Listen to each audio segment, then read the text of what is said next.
one will say, are there no funding in this space where yeah. I can just go into this specific institution and say, guys, I see there's a site here.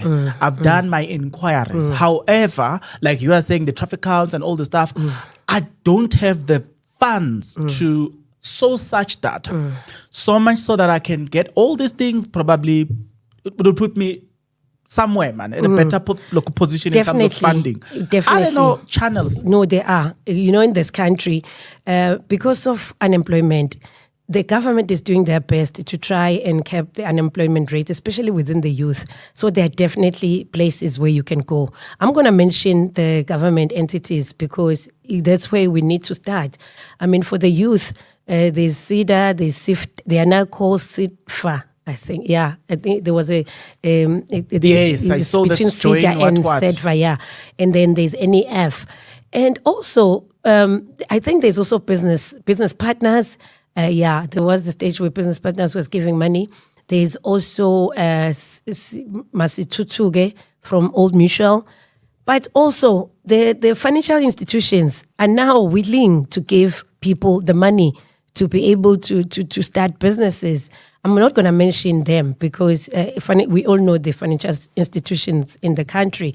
They are now starting to see that there is potential in our industry, and they are really opened up, and they're really willing to assist, to say, come, we are here to listen to you. Come apply for funding.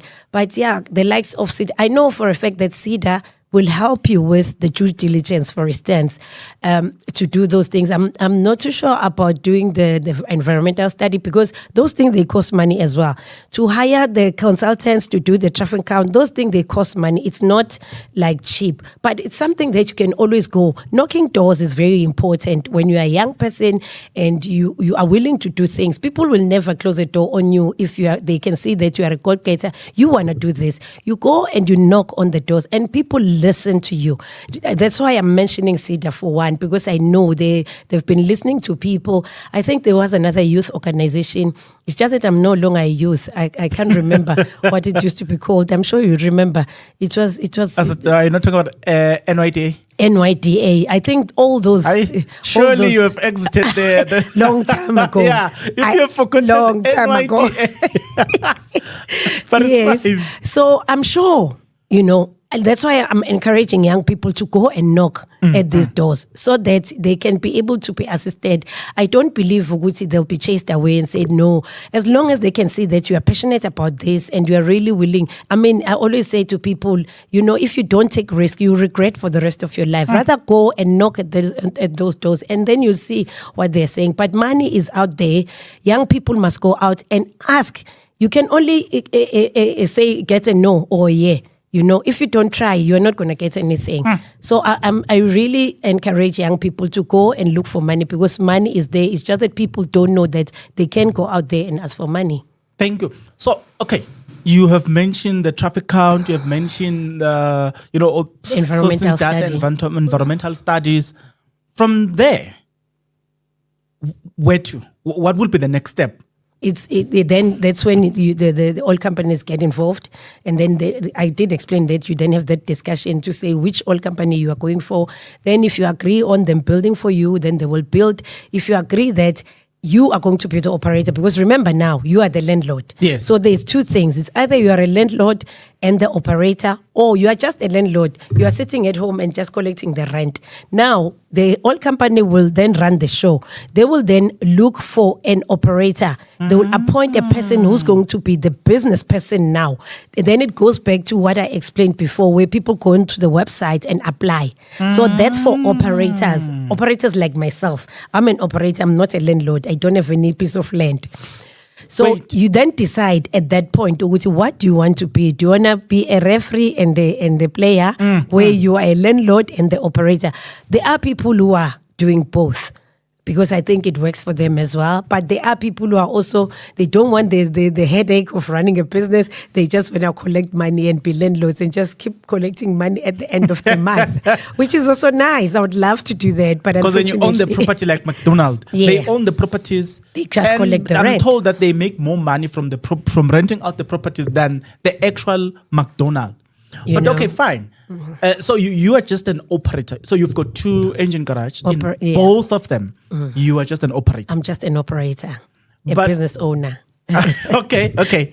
So maybe if you can make it make sense to me, or someone sitting at home, who's then I have to ask the question: is it worth it financial? And please, I want us to break it down here, and I'm going to tell you why. I understand in South Africa. I once listened to a sermon where somebody was saying people are driving fast, or people are wearing mini skirts, some are driving on the fast lane, eating fast food. Everything of ours was like, it's fast. And here we are not preaching the gospel of fast.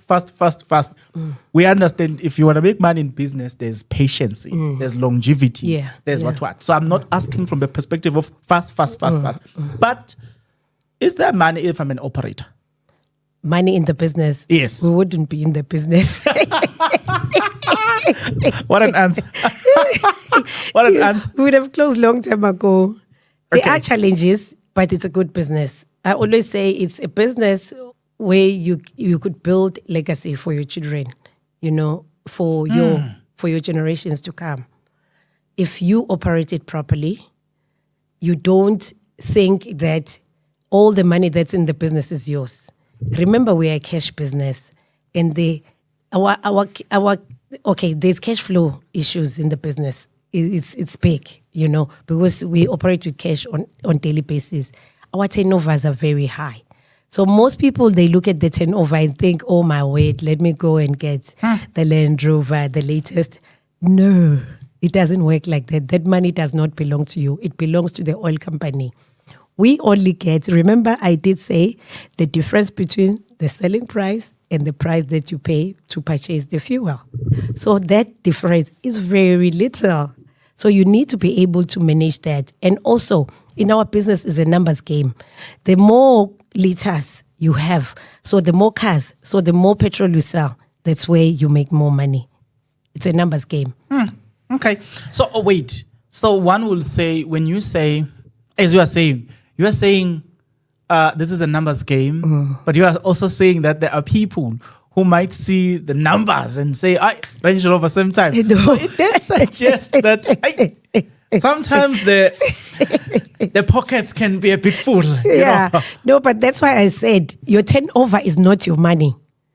Your turnover is not your money. The turnover might be huge, but your margins are very little. So that's where you come in. You manage that, which is your cash flow. You need to manage it very well and know how much and you need to be careful as well. You must pay yourself a salary. You cannot take your problems at home and think you are going to put those problems on the business. As an operator, you must have a salary like everybody who's working in the business. Remember, you are also working. So you can't be taking money from the business and go and solve your problems at home. So you need to be able to understand your operations, to understand your expenses, to understand your money that is coming in, your income versus your expenses. You need to understand those things, because if you don't, that's where the problem is. Our expenses are very high. I mentioned earlier on that there are so many things that you need to pay for. We've got high salaries. Remember, in the country, we are the highest employer. I'm sure you know that. That's why our petrol stations will never be like in America where people fill up for themselves. I get it. In South Africa, we are the highest employers. So there is no way we would have automatic petrol stations, because we need to employ those young people who don't have the jobs. Okay. So we've got high wage bills. We have a lot that we're paying for. We've got electricity. We're paying for water. Generators during load shedding. That's worse. That's the worst one. Don't even mention that. During load shedding, that money that we are losing when we put diesel, it doesn't come back.